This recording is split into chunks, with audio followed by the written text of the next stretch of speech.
Espírito Santo de Deus. Amém. E graças a Deus.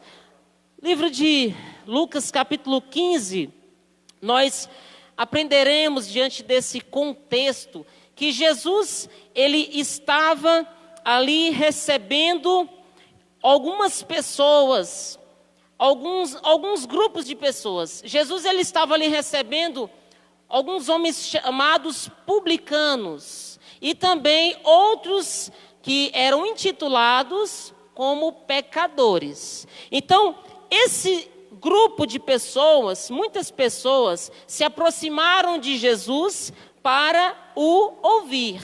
Tem pessoas que se aproximam de Jesus para o ouvir. Tem outros, em contrapartida, que se aproximam de Jesus para o acusar. Então, um outro grupo chamado de escribas, fariseus e saduceus, se aproximando de Jesus, começaram a murmurar, dizendo: esse aí que se diz ser filho de Deus, recebe os publicanos e os pecadores. Então Jesus vai virar para eles e diz assim: é necessário que eu receba todos. Quem aqui, porventura, não tem pecado? Vocês dizem que eu recebo pecadores, que eu bebo com eles, que eu como com eles, mas quem aqui não tem pecado? Então essas pessoas que se oporam ao ministério de Jesus, elas queriam alguma coisa para acusar Jesus, alguma coisa para apontar Jesus, para criticar Jesus, porque eles passaram a perseguir Jesus por conta da inveja. Porque quando alguém tem um grande sucesso, vai surgir grandes invejosos. Então, os fariseus e os escribas, cheios de inveja contra a pessoa de Jesus Cristo, eles começaram a apontar alguma coisa para querer invalidar a pessoa de Jesus. Então eles começaram a criticar o Senhor Jesus, a tal ponto de que lá no livro de Marcos, capítulo 2, versículo 15 até o 17, vai falar que um homem chamado Levi, ali na sua casa ele faz um banquete e recebe muitos publicanos e muitas outras pessoas. Fala o texto que era muita gente que seguia Jesus. E ali também, nessa mesma ocasião, esse grupo de fariseus e escribas, eles começaram a criticar mais uma vez o Senhor Jesus por estar recebendo os publicanos, os tais pecadores, e por estar se assentando e dando atenção para eles e até comendo e bebendo com eles. E aí Jesus fala assim: olha, os sãos, eles não precisam de médicos, mas os doentes que precisam de médicos. E eu vim não para os justos, mas eu vim para os pecadores, para lhes dar o quê? O perdão através do arrependimento deles. Mas eles sempre queriam perseguir o Senhor Jesus. E aí Jesus, ele fala assim: eu vou contar uma parábola para vocês. Havia um homem que tinha 100 ovelhas. E isso está aqui no capítulo 15 de Lucas, no contexto. E aí esse homem tinha 100 ovelhas. Qual de vocês, porventura, se uma ovelha de vocês se perdesse, vocês não deixariam as 99 lá no deserto e sairia à procura daquela que estava perdida? E aquele homem, havendo achado aquela ovelha perdida, ele a coloca nos seus ombros. E ele vai para a sua casa, ele reúne os seus amigos e os seus vizinhos e fala assim: vamos festejar, porque esta ovelha estava perdida e ela foi achada. E haverá mais alegria por aquela que foi achada do que pelas 99. Semelhantemente, no reino dos céus, haverá mais alegria e júbilo por um pecador que se arrepende do que por 99 justos que não precisam, porque eles já estão ganhos para o Senhor Jesus. E aí, mais uma vez, Jesus, ele vai contar uma outra parábola para reforçar a importância de que ele, o bom médico, o médico dos médicos, ele veio não para os sãos, mas ele veio para os doentes, para os pecadores, para os publicanos. E aí ele vai falar assim: olha, uma mulher que tinha 10 dracmas, tinha 10 moedas, ela, na sua casa, ela perdeu uma. Ela, porventura, não vai acender a candeia, não vai varrer a casa e não vai procurar diligentemente até achar aquela moeda que ela perdeu? E quando ela achar, ela não vai reunir as vizinhas e as amigas e não vai falar assim: olha, vem, alegrem-se comigo, porque eu achei a dracma, a moeda perdida. E ali haverá uma grande alegria, uma grande festa. Semelhantemente, no reino dos céus, a grande festa diante dos anjos de Deus, quando um pecador se arrepende dos seus pecados. E Jesus, ele quis reforçar isso de maneira tão tremenda para aqueles fariseus, saduceus, escribas que queriam perseguir Jesus, que ele ainda vai contar a terceira parábola. Então, dita essa introdução, eu quero aqui desenvolver dentro da terceira parábola, a parábola do filho pródigo. E aí Jesus vai falar, olha, havia um homem, que ele tinha 2 filhos. E aí o mais moço chega no seu pai e fala assim, pai, me dá a minha herança, me dá os meus bens, porque eu quero aproveitar a vida, eu quero ir lá para fora, eu quero curtir. E aí o pai, ele vai e distribui para os seus filhos. E aquele filho mais moço diz aqui nesse texto que, passado alguns dias, ou seja, ele ainda teve um tempo para meditar. Pensando bem, eu não vou sair da casa do pai não. Eu estou planejando, eu estou cogitando sair da presença de Deus. Olha, já tem passado alguns dias com esse pensamento, mas eu não vou sair da casa do pai não. Mas ele decide diferente, ele fala, não, eu vou sair da casa do pai. Então ele juntou tudo e foi para uma terra distante. Se o texto fala que ele foi para uma terra distante, é porque ele já estava planejando sair da casa com os seus bens, com dinheiro, para aprontar lá fora. E quantas pessoas que estão na casa do Pai, na casa de Deus, e que elas têm esses pensamentos malignos. Eu vou sair, eu não aguento mais ficar aqui me privando da boate, eu não me aguento mais ficar aqui me privando da prostituição lá fora, dos vícios, disso, daquilo outro. E esse jovem, ele fala, eu vou para uma terra distante daqui, porque o que eu quero fazer, ninguém me conhecendo, ninguém vai me apontar e me criticar. Agora, se eu aprontar aqui na minha rua, todo mundo vai me criticar, eu não vou poder fazer o que eu quero. Então ele decide sair, e quando ele sai, é interessante imaginar que ele sai assim, olha, você imagine um homem jovem, um homem provavelmente bonito, cheio do dinheiro, ele sai, eita, agora eu estou com tudo, o menino vai ser bom demais, olha só, estou imaginando o que eu vou fazer aqui, naquela terra eu vou chegar chegando, eita, o negócio vai ser bom demais para mim. E ele, ó, como é que ele sai da casa do pai, ó a postura, eu imagino, gente. Ele assim, né, todo, né, autoconfiante, eita, agora... E beleza, ele vai para aquela terra distante e ele começa a gastar tudo de maneira dissolutamente. Quando você vai estudar o que significa dissolutamente, tem a ver com libertinagem. Libertinagem é a pessoa doada para prostituição, para imoralidade sexual. Tanto é que o irmão dele depois vai acusá-lo disso. Então ele vai lá para aquela terra distante. E diz que ele começa a gastar tudo de forma dissoluta. E aí aquilo que vai se acabando, pode ainda piorar. Porque vem uma grande fome naquela terra distante. E aí ele começa a passar necessidade. Porque ele gastou tudo. Na quarta-feira agora, eu estava indo para o meu trabalho, e eu dirigindo o carro, e eu dentro do carro, eu falei assim, meu Deus, confirma a tua palavra, Senhor. Quando eu acabei de falar isso, eu estou pisando o pé no acelerador, e eu falei, mas cadê o acelerador? Acabou o acelerador? Acabou a gasolina, irmãos, que vergonha. Não passem, vocês estão rindo porque não foi com vocês, né? Eita, mas quem mandou o irmão não vigiar, não abastecer? E eu, estou entendendo, Senhor. O Senhor me levou para essa parte. Que ele estava lá na terra distante, gastando tudo, veio uma grande fome e acabou tudo o que ele tinha. E aí eu fui correndo lá na casa da minha mãe, acordei tentei acordar o outro, nada. Eu tive que ir sozinho lá, me virar e buscar a gasolina. Sabe o que Deus falou? Tem muitas pessoas que saíram da presença de Deus, da casa de Deus, e que estão lá fora, e que ainda por terem uma reserva que foram acumuladas enquanto estavam aqui dentro, elas estão lá fora com a sensação de que não tem problema estar lá fora da presença de Deus, porque elas estão tendo ainda alegria, mas essa alegria vem da reserva que elas adquiriram aqui. Porque elas ainda têm ali a unção, elas ainda têm a presença de Deus. Mas se elas continuarem lá fora... E aí uma vez a pastora Raquel, encontrando uma jovem, aí aquela jovem tinha saído da casa do Senhor e falou assim: pastora Raquel, minha vida está uma maravilha, continua a bênção. Ela: é mesmo, por que não? Porque eu ainda continuo recebendo as bênçãos.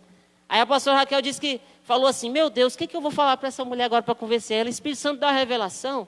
E aí o Espírito Santo revelou: fala para ela o seguinte... É porque enquanto você esteve aqui dentro, na casa de Deus, na presença do Pai, você esteve semeando e você, consequentemente, está colhendo os frutos. Mas, a partir do momento que você está lá fora, saiu da presença e da casa do Pai, esses frutos vão se acabando. Então, você ainda tem uma reserva, mas não espere acabar essa reserva, para depois você começar a quebrar a cara lá fora, para querer voltar para a casa do Pai. Volte logo, minha filha. E aí... eu entendi, queridos, que não vale a pena a gente ficar confiando na reserva que a gente tem. Porque ela pode acabar. Eu fiquei confiando, a reserva do carro acabou. E o trabalho para conseguir pôr gasolina lá, que era só eu ir no posto, depois foi muito maior, porque eu tive que ir no posto correndo. No horário ali que perigosíssimo, tive que me virar, comprar um galão, descer ali, colocar e olha assim, naquela adrenalina, ou seja, para... consertar aquilo que era simples, se eu tivesse deixado combustível ali. Mas fiquei confiando na reserva. Então, talvez essa palavra está falando com você, que tem andado longe da presença do Pai. E que quando você ouve um hino, quando você ouve uma palavra, você ainda sente a presença do Espírito Santo, mas você percebe que está cada vez diminuindo mais. Não espere ter que acabar a reserva para voltar para a presença do Senhor. Mas aquele homem, ele acabou tudo, sobreveio grande fome, e ele falou: eita, agora como é que eu vou fazer? Eu vou ter que pedir ajuda. E muitas pessoas pedem ajuda, mas não para Deus. Pedem ajuda para o homem. E aquele homem, ele foi pedir ajuda então para um cidadão daquela terra distante. Ele encontrou uma pessoa que o ajudou. O enviou para os campos, para cuidar dos porcos.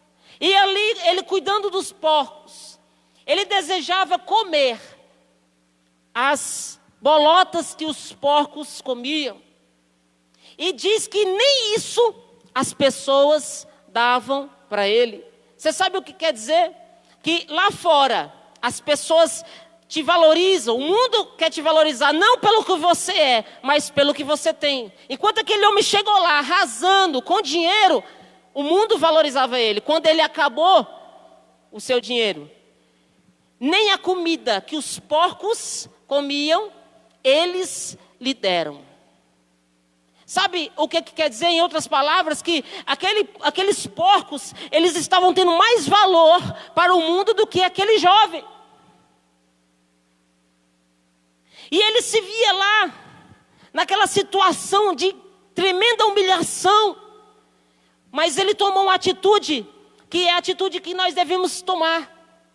Nós devemos cair em si e refletir de que o melhor lugar que há para nós estarmos é na presença, é na casa de Deus. Vamos aplaudir o Senhor.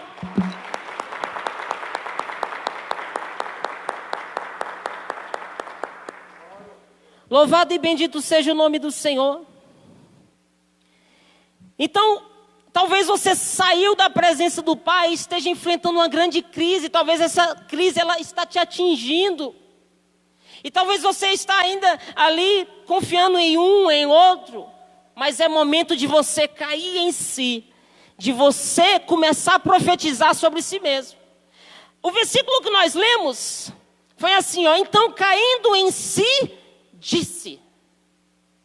Pessoas que estão prostradas no fundo do poço da crise, elas não devem profetizar maldição sobre as suas vidas, do tipo: eu não valho nada, eu não sou ninguém, para mim não tem mais jeito, eu vou morrer aqui. Não. Mas essas pessoas, elas devem começar a proferir, versículo 18: vou me levantar e irei ter com meu pai. Você talvez esteja na crise, mas você tem que abrir os seus lábios para falar assim, sobre a minha vida, ainda que eu não esteja tendo força nesse momento, mas eu profetizo que eu vou me levantar, eu profetizo que eu vou para a presença do meu pai, eu profetizo que eu irei para a casa do meu pai. Porque a palavra tem poder para abençoar, para edificar, para dar vida, para levantar, mas tem também poder para amaldiçoar, para bater, para derrubar. Então, quando você usa as palavras que Deus te deu para você proferir palavras de vitória, de bênção sobre a sua vida, você vai ter força para se levantar.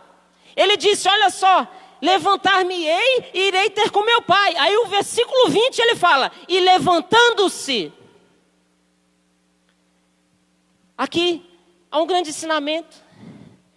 Muitas pessoas não alcançam o resultado que querem, porque elas não saem das palavras. As palavras são bênçãos, são importantes, sim. Nós devemos abençoar a nossa vida, profetizar bênção, palavras de vitória sobre nós e sobre o próximo. Mas nós, além das palavras, nós devemos também ter as atitudes. Então, depois que ele profetiza as palavras sobre a sua vida, ele se levanta. Atitude. Então, muitas pessoas que nós conhecemos que estavam na presença de Deus, saíram, estão lá fora. E que já passaram 10, 15 anos e não conseguem voltar para a presença de Deus. Mas essas pessoas, muitas delas, elas abriram mão de abençoar suas vidas com as palavras e com as atitudes. Então, esse homem, além de ele abençoar a si mesmo, ele tomou a atitude de se levantar e foi para o seu pai. Porque ele caiu em si e disse assim, quantos trabalhadores, servos do meu pai, eles têm pão com fartura e eu estou aqui desejando comer as comidas dos porcos e nem isso as pessoas me dão. Sabe o que ele estava dizendo? Lá na casa do meu pai, lá na presença do meu pai, o mínimo de lá vale infinitamente mais do que o máximo aqui no mundo que o mundo pode me dar. O mínimo, as migalhas, os pães, eles têm com fartura os servos. Aqui no mundo, eu estou mendigando o pão. Mais abaixo, eu estou mendigando o resto, a sobra, que os porcos comem. E nem isto se compadecem de mim. Mas na presença do Pai, há pão com fartura. Então não, eu não quero essa vida para mim. Não vale a pena. E então ele levanta, vai para a casa do Pai, para a presença do Pai. Enquanto ele está vindo, eu imagino que do lado de cá o pai ele já tinha preparado a melhor roupa. Eu imagino que o pai já tinha preparado o melhor anel. Eu imagino que o pai já tinha preparado as melhores sandálias. E o novilho cevado. O melhor animal. E ali o pai já estava treinando os servos. Olha, vão treinando aí, porque em breve vai ter festa. Olha, vão treinando o hino aí, vai treinando, porque vai haver uma grande festa aqui nessa casa. E todo mundo curioso, mas que grande festa é essa? Vai ser o aniversário do filho dele, que mora com ele? Vai ser o aniversário dele, da esposa dele? O que será essa grande festa? Todo mundo curioso. E eu imagino que aquele homem que saiu da casa do pai, ali, sabe, com autoconfiança, queria arrasar lá fora. Eu imagino que agora ele está voltando, assim, sabe, cabisbaixo. E eu imagino que ele está ali, será se meu pai vai me perdoar? Mas eu vou implorar o perdão para ele. E eu imagino que ele veio assim, naquele caminho de volta para sua casa, profetizando. Será se meu pai vai me perdoar? Mas está surgindo um hino no meu coração que diz assim que o teu perdão é completo. O teu perdão é completo, ele sara minha alma, ele sara minha alma. E eu imagino que do outro lado do pai, eu já estou ouvindo a voz do meu filho amado vindo lá de longe, eu conheço a voz dele.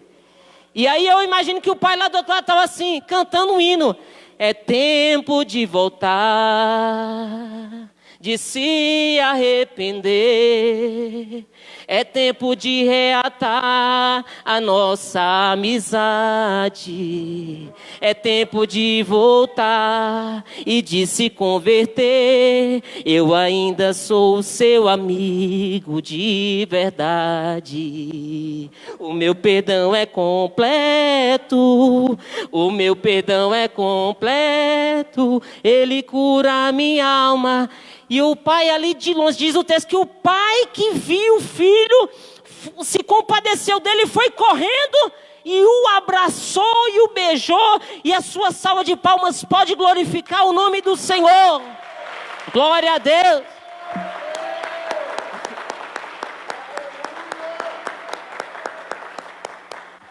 Pai, eu pequei contra o céu e contra o Senhor. Pai, eu não sou digno nem de ser chamado seu filho, mas me aceita pelo menos como o pior dos teus servos, meu Pai, o menor dos teus servos. Para mim, o menor dos teus servos é maior do que o mundo me oferece, Pai. O Senhor me aceita, claro, meu filho, levanta, eu te aceito, você é meu filho. Pai, eu posso fazer um pedido para o Senhor? Sim, meu filho, faça. O que tu queres? Pai, eu quero te fazer um pedido, Pai. Então faça, meu filho. Uma coisa vou pedir, deixa eu ficar neste lugar todos os dias da minha vida. Uma coisa vou pedir, deixa eu ficar neste lugar todos os dias da minha vida. Mas por que você está pedindo isso, meu filho? Por que você está pedindo isso? Porque é aqui que eu me sinto muito bem. Porque é aqui que eu me sinto muito bem. Porque é aqui que eu me sinto muito bem. E não há outro lugar melhor. Aleluia, glória a Deus. Oh, aleluia, Jesus. Não há outro lugar melhor do que a presença do Pai. Meu filho, levanta. Tu não vai ser o menor dos meus servos, não. Tu é o meu filho. Todos os dias que você estava lá fora, meu filho, você não deixou de ser meu filho. Você continua sendo meu filho. Todas as vezes que você chorou, todas as vezes que você sentiu a minha falta, eu percebi, eu te conheço. Ainda que uma mãe que esteja amamentando abandone o seu filho, eu todavia jamais abandonarei o meu filho, porque eu sou o Senhor, eu sou o Pai, eu sou o teu Deus. Eu não te abandono, você é meu filho, você é importante para mim. E outra coisa, tragam a melhor roupa e vistam meu filho aqui. Trouxeram a melhor roupa e vestiram aquele moço. Isso aqui fala de santificação, de purificação. E na palavra do Senhor vai falar assim: ao vencedor será assim vestido de vestiduras brancas, e de nenhum modo apagarei o seu nome do livro da vida. Pelo contrário, confessarei o seu nome diante do Pai e diante dos seus anjos. Meu filho, essa roupa já estava preparada para você. De modo nenhum eu apagarei o seu nome do livro da vida. Pelo contrário, eu te confessarei diante dos anjos do Pai. Porque você é importante, você tem valor. Agora, é necessário você passar pelo processo. Tira essa roupa do mundo. Tira essa roupa suja, essa roupa não te pertence, essa roupa do pecado, arranque da sua vida. Tragam as vestes brancas, alvas como a neve, vestes de santificação, vestes de purificação, vestes de oração, vestes de palavra, vestes de jejum, vestes de obediência, vestes de gratidão, vestes de humildade, vestes de simplicidade, vestes de amor, de fidelidade, meu filho.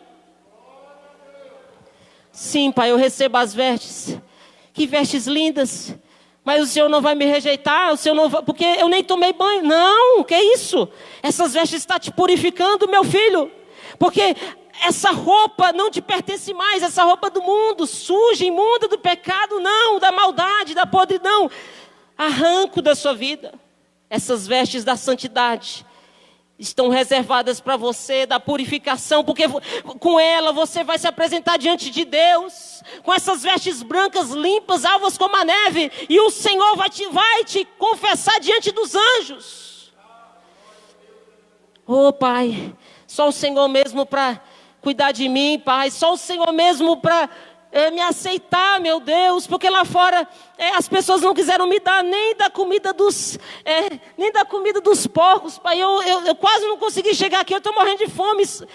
Meu filho, não se preocupa, porque o melhor novilho cevado já está lá sendo preparado para o banquete. Não se preocupe, porque enquanto lá fora o mundo, ele quer te humilhar, ele quer pisar em você, e quando você se humilha lá, implorando apenas as migalhas que os porcos comem, e mesmo assim eles não te dão, e eles querem pisar em você, falar que você não vale nada, vale muito menos do que os porcos.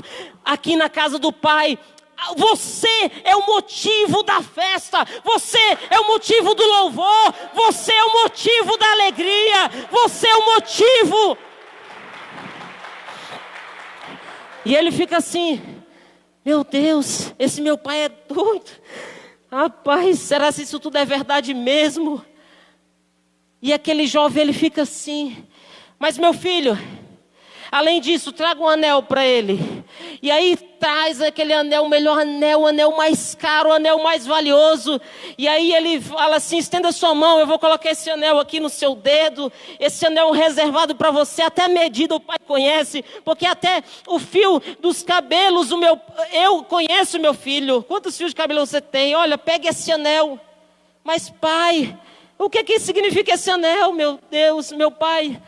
Meu filho, esse anel significa que agora você tem uma nova aliança comigo. Porque Jesus, ele falou assim: tomou o cálice, deu graças, bebei dele todos, porque isto é o meu sangue, e o sangue da nova aliança derramado em favor de muitos para a remissão dos pecados. Jesus, ele disse isso, que nós temos uma nova aliança com ele, porque ele pagou o preço, se doando, ele veio por tanto amor a nós, que se entregou para que todo aquele que nele crê não pereça, mas tenha vida eterna. E essa nova aliança, através do cálice, através do sangue, através do pão e do corpo de Jesus, é uma aliança que nós temos com Deus mediante Jesus. O pai estava falando para aquele filho: meu filho, você não fez aliança com o mundo. Eu quebro nesse momento todo o pacto com espiritismo, com macumbaria, com feitiçaria, com candomblé, com bruxaria, com voodoo. Eu quebro toda maldição hereditária, eu quebro todo espírito de prostituição na tua vida. O pai abençoando o filho e repreendendo todo o pacto que aquele filho fez lá fora. Mas antes de entrar na casa, o pai fala assim: meu filho, eu renovo a aliança que eu tenho com você. Receba essa aliança, a nova aliança através de Cristo Jesus.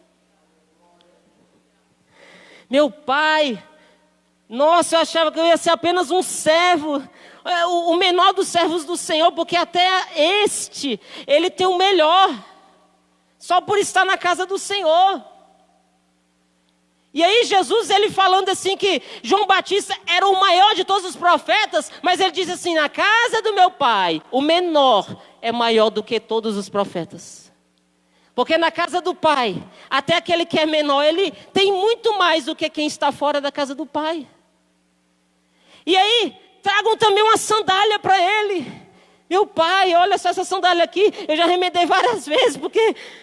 E o Senhor, até isso teve o zelo? Sim, meu filho, essa sandália não te pertence mais. Essa chinelinha aqui, que andou lá na boate, não te pertence mais. Essa chinelinha aqui, que andou lá no barzinho, não te pertence mais. Essa sandália aqui, que andou lá na prostituição, está fora da sua vida, está amarrado e repreendido. Traga a sandália, que é a preparação do evangelho da paz. Efésios 6. Sabe por quê, meu filho? Se outrora você tomou a decisão pelo seu livre-arbítrio de ir para uma terra distante, para colocar os teus pés na boate, no prostíbulo, agora, com essas sandálias aqui, você pode até voltar para lá, mas você vai voltar para lá para pregar a palavra do Senhor, porque essa sandália é sandália de avivamento, é sandália de unção, é sandália do Evangelho de Deus. Efésios 6, revista-se das sandálias, que é a preparação do Evangelho da paz. Jesus falou, olha, ide por todo mundo batizando em o nome do Pai, do Filho e do Espírito Santo. Todo aquele que crer, for batizado, será salvo. Meu filho, essa sandália aqui agora é a sandália ungida. Toda vez que você lembrar, eita, até meus pés são preciosos para o Senhor. Meu Deus, o Senhor tem um cuidado comigo, do alto da minha cabeça, a planta dos meus pés. Meu filho, agora você está com fome? Sim, pai, meu pai, a última vez eu tentei comer a comida dos porcos, sim, pai, nem elas eu consegui. Porque lá fora eu só tinha valor enquanto eu tinha dinheiro. Porque lá fora eu só tinha valor enquanto eu agradava as pessoas. Enquanto eu falava sim, podia ajudar. Mas depois da fome, depois da crise, depois veio a grande humilhação e nem a comida dos porcos que eu desejava, pai, eu não comi. Meu filho, enquanto lá fora você fica numa ilusão de achar que vai ter os prazeres lá fora, aqui dentro você tem um melhor. Aqui dentro você tem um novilho cevado. Você sabe o que quer dizer? De todos os animais ali, esse novilho cevado era o melhor animal. Era o animal mais importante. Era aquele que era sacrificado para a festa mais importante. Você sabe o que isso quer dizer? Que aquele dia foi o dia mais importante. Meu filho, vamos para a festa. Vamos festejar. Vamos brindar. Vamos glorificar. Vamos nos alegrar. Todos os seus amigos estão aí esperando, os seus vizinhos, os servos, está todo mundo aqui. E Jesus estava contando tudo isso para que aqueles fariseus, saduceus, escribas compreendessem da importância de que Jesus ele veio não para os justos, não para os santos, mas ele veio para aqueles que estão doentes, para trazer o arrependimento a eles, a remissão de pecado, e para que eles sejam salvos, sarados e curados. E aí, grande festa. Mas o adversário, ele nunca está satisfeito. Ele tem uma característica que é a perseverança. Ele persevera em querer derrubar, em querer estragar a vida do crente até o último minuto. Então, lá vem o irmão dele, mais velho, estava no campo, trabalhando. E aí o inimigo começa a trabalhar na mente, ele está vindo lá, né? E aí ele chama os servos e fala, mas que festa é essa daí que está acontecendo? Ah, não, é porque teu irmão chegou e teu pai deu uma grande festa. Como é que é? Olha o inimigo querendo trabalhar. E aí ele fica emburrado lá do lado de fora. E aí o pai tem que vir. Porque tem muitas pessoas que estão afastadas do pai, mesmo estando na casa do pai. Tem umas que saem da casa do pai e que se afastam por terem saído da casa do pai. Tem outras que estão na casa do pai, mas estão afastadas, mesmo estando congregando. Porque aquele jovem era para ele ficar feliz pelo irmão dele ter voltado. Mas ele se ira, ele se irrita. E o inimigo ainda vai querer usar ele para contaminar o pai.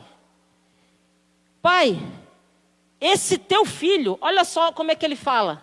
Como se não fosse irmão dele. Esse teu filho aí, ele estava lá gastando com as meretrizes. Olha só o veneno do inferno. O pai olha 100% para o lado positivo. Você, meu filho, tanto tempo eu orei por você. Toma essas vestes, toma essa sandália, toma esse anel. Você, meu filho precioso, festa, festa. O pai olhando, sabe por quê? Porque o amor do pai em ter uma ovelha que havia perdido, recuperada. Uma dracma que havia perdido, recuperada. E um filho que havia perdido, recuperado. É imensurável. Quem aqui é pai, aqui é mãe, sabe disso. Imagine Deus, que o amor dele é infinito. Aí olha só o que o inimigo vai falar, para querer contaminar o pai. Estava sujo com meretrizes, querendo envenenar, contaminar o coração do pai, seta do inferno. Porque é nessa que muitos crentes falam, é verdade, você está me falando isso? Aquela irmã lá tem pecado. É aquele irmão ali, não sei o que, não sei o que. Ele quer contaminar os nossos olhos e o nosso coração. Por isso que é abominação a Deus o que semeia contenda entre irmãos. Uma vez eu ouvi o Silas Malafaia, o pastor Silas Malafaia falando assim, eu hoje fiquei triste, porque eu soube que um grande pastor conhecido, ganhador de almas, caiu. E eu fiquei triste, e eu estou orando por ele. Porque essa deve ser a reação do cristão quando vê alguém caindo. Nós devemos nos humilhar. Oh meu Deus, Senhor, dê força para ele, para que ele não venha se desviar, Senhor. Senhor, perdoa ele, que ele venha cair em si, que ele venha, meu Deus, ter força para levantar. Agora, alguns, eles preferem semear contenda, irmão. Olha, aquele irmão ali caiu, aquela irmã caiu. E aí vai contaminando uns aos outros. Isso não é da vontade de Deus, isso é abominação ao Senhor, que semeia contenda entre irmãos. Então nós devemos orar e interceder por aqueles que caem. E aí ele ainda tentou jogar essa seta no coração do pai. Ele estava lá fora na imundícia, na sujeira. E o Senhor ainda vai dar festa para ele. Quantos anos eu tenho servido o Senhor e o Senhor nunca me deu um banquete para eu regozijar com os meus amigos?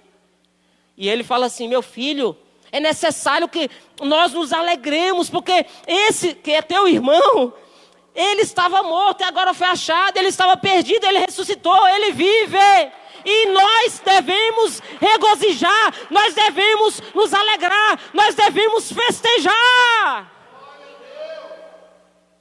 É interessante que Jesus ele fala nas 3 parábolas a importância de nós nos alegrarmos. Em outras palavras, Jesus estava falando, fariseus, saduceus, vocês estão alienados, vocês estão tão contaminados que vocês não entendem Deus. Porque para Deus uma alma vale mais do que o mundo inteiro. Então, ao invés de você criticar por eu andar com esses pecadores, porque vocês também são, então eu não posso andar com vocês. Vocês têm que se alegrar. Porque é da vontade de Deus uma ovelha que foi achada, alegre. Uma dracma que foi achada, alegre. Um filho que estava perdido foi achado, alegre. É da vontade de Deus que você se alegre. Romanos, o verdadeiro amor de Deus é quando eu consigo me alegrar com os que se alegram e chorar com os que choram. Ah, mas essa foto é muito metida no Instagram. Eu tenho que me alegrar. Amém, está contando vitória, ela está tendo vitória, glória a Deus por ela. Mas é difícil. Mas é a vontade de Deus que nós nos alegremos. E não ficamos lá, está na carne, e acusando isso e tal, tal. Não, isso não é da vontade de Deus. Meu filho, vem para a festa. Meu filho, eu repreendo esse espírito de acusação na tua vida. Essa cegueira espiritual, esse veneno que saiu lá do inferno. Está amarrado, sai da tua vida. E vem, meu filho, vamos juntos. Vamos nos alegrar. Vamos nos alegrar. Ministério de louvor já pode subir. Glória a Deus.